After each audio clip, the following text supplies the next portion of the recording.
Hello అండి, నమస్తే. నేను Srilakshmi. Welcome back to Srilu smart and simple. ఈరోజు మన వీడియోలో ఇంట్లో అలాగే కిచెన్లో పనులు చాలా ఈజీగా తక్కువ టైంలో చేసుకోవడానికి కొన్ని చిట్కాలండి. ముందుగా వీడియోని లైక్ చేయండి. ఇప్పుడు ఇంకా ఫస్ట్ టిప్ చూద్దాం.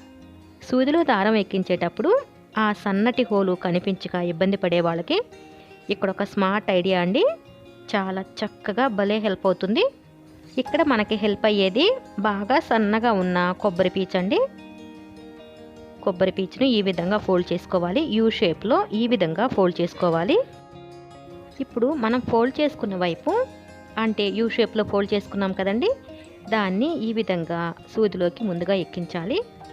ఎక్కించిన తర్వాత దారాన్ని చూడండి, తర్వాత దారాన్ని ఈ విధంగా ఎక్కించాలి. ఎక్కించేసి ఇప్పుడు మనం కొబ్బరి పీచుని బయటికి లాగేసామంటే చూడండి, చాలా ఈజీగా ఇంకొకరి సహాయం లేకుండా సూదిలో దారం మనమే ఈజీగా ఎక్కించుకోవచ్చు. ఈ కొబ్బరి పీచుని మనం అస్తమానం వెతుక్కునే పని లేకుండా టేప్ సహాయంతో దారపు కండి ఉంటుంది కదండి, దారపు కండికి ఇలా లోపల వైపున అంటించేసాను. ఇలా అంటించేస్తే మనం చక్కగా ఎప్పుడు కావాలన్నా కూడా ఈజీగా ఈ విధంగా చేసుకోవచ్చు. ఇప్పుడు సెకండ్ టిప్ చూద్దాం. పూరి చపాతీ చేసిన తర్వాత ఆ పీటని శుభ్రంగా క్లీన్ చేసుకుని మనం షెల్ఫ్లో పెట్టేస్తాం కదండి. షెల్ఫ్లకి కబోర్డ్స్ ఉంటే పర్వాలేదు, కానీ లేకపోతే వాటిపైన డస్ట్ అది పడుతూ ఉంటుంది. అలా డస్ట్ పడినప్పుడు క్లీన్ చేసుకోవడానికి కూడా కొద్దిగా టైం పడుతుందండి. ఒకదానికి ఒకటి మనకి క్లీనింగ్కే బోల్డ్ టైం పట్టేస్తుంది. ఆ ఇబ్బంది లేకుండా ఈ విధంగా చేయండి. మన దగ్గర ఇలాంటి బాక్స్లు అవి వస్తూ ఉంటాయి కదండి, అట్టపెట్టెలు. ఇలాంటి అట్టపెట్టెలు వచ్చినప్పుడు పడేయకుండా ఈ విధంగా యూజ్ చేసుకోండి. అలాగే చపాతీ కర్ర కూడా డస్ట్ పడకుండా మనం ఎలా సర్ది పెట్టుకోవచ్చు అంటే, మనకి కావాల్సింది 1 లీటర్ వాటర్ బాటిల్స్ 2 అండి. వాటిని ఈ విధంగా కట్ చేసుకొని తడంతా లేకుండా శుభ్రంగా తుడిచిపెట్టుకోవాలి. ఒకటి కాస్త పెద్దదండి, ఒకటి చిన్నది. ఈ విధంగా కట్ చేసుకోవాలి.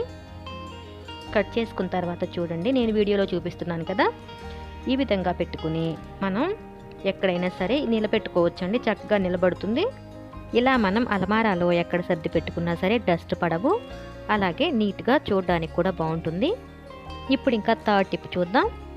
మనం అల్లాన్ని అప్పుడప్పుడు బాగా సన్నటి ముక్కలుగా కట్ చేయాల్సి వస్తుందండి. అలాంటప్పుడు ఈ విధంగా అంటే ఈ పద్ధతిలో కట్ చేసుకోండి. మనం కావాల్సినంత సన్నగా కట్ చేసుకోవచ్చండి. ముందుగా చక్రాల్లాగా కట్ చేసుకోవాలి. అలా చక్రాల్లాగా కట్ చేసుకున్న వాటిని మరలా ఈ విధంగా స్టిక్స్ లాగా కట్ చేయాలండి. మీకు ఇబ్బంది లేకపోతే ఇలా అన్ని స్లైసెస్ కలిపి ఒకేసారి ఈ విధంగా కట్ చేసుకుంటే మనకి పని ఇంకా ఈజీగా అయిపోతుంది. ఇప్పుడు చూడండి, అల్లం ముక్కలు మనకి ఎంత సన్నగా చాలా తక్కువ టైంలో చక్కగా వచ్చేస్తాయండి. మనం రవ్వ దోశ వేసుకోవాలనుకున్న, పెసరట్టు అలాగే ఉప్మా వీటన్నిటిలోకి ఈ విధంగానే చేసుకుంటాం కదా. మనం కట్టె పొంగల్ చేసుకున్నప్పుడు కూడా అల్లం ముక్కలు అనేది వేస్తాము. ఈ ఐడియా మీకు హెల్ప్ అవుతుంది అనుకుంటున్నాను. ఇప్పుడు ఇంకా ఫోర్త్ టిప్ చూద్దాం. మనం ఇలా నాన్ స్టిక్ ప్యాన్లో ఆమ్లెట్ వేసుకున్నప్పుడు తర్వాత దాన్ని నార్మల్గా మనం క్లీన్ చేస్తే ఆ వాసన పోదండి, ఆ గుడ్డు వాసన అనేది పోదండి. తర్వాత మనం అదే ప్యాన్లో వేరే రెసిపీస్ ఏమన్నా చేయాలనుకున్నా ఒక్కొక్కసారి ఆ వాసన ఆ రెసిపీస్కి కూడా పడుతుంది. ఇలా ఆమ్లెట్స్ వేయడానికి సపరేట్గా ఒక ప్యాన్ ఉంటే పర్వాలేదండి, లేకపోతే కనుక ఈ విధంగా చేయండి. ప్యాన్ కొద్దిగా వేడిగా ఉన్నప్పుడే చూడండి, నేను వాడేసిన నిమ్మ చెక్క తీసుకుని దానిలో కొద్దిగా పేస్ట్ వేసానండి. అలాగే కొద్దిగా నీళ్లు వేసి ఈ విధంగా ప్యాన్ మొత్తాన్ని రుద్దామంటే మనకి వాసన అస్సలు ఉండదండి. తప్పకుండా ట్రై చేయండి.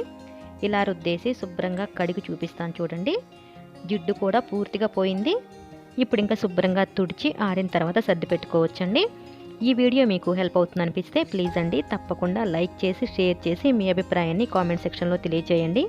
మీరు ఇంతవరకు మన ఛానల్ని సబ్స్క్రైబ్ చేసుకున్నట్లయితే కింద రెడ్ కలర్లో ఉన్న సబ్స్క్రైబ్ బటన్ ప్రెస్ చేసి పక్కనే ఉన్న బెల్ ఐకాన్ని యాక్టివేట్ చేసుకోండి. Thanks for watching this video.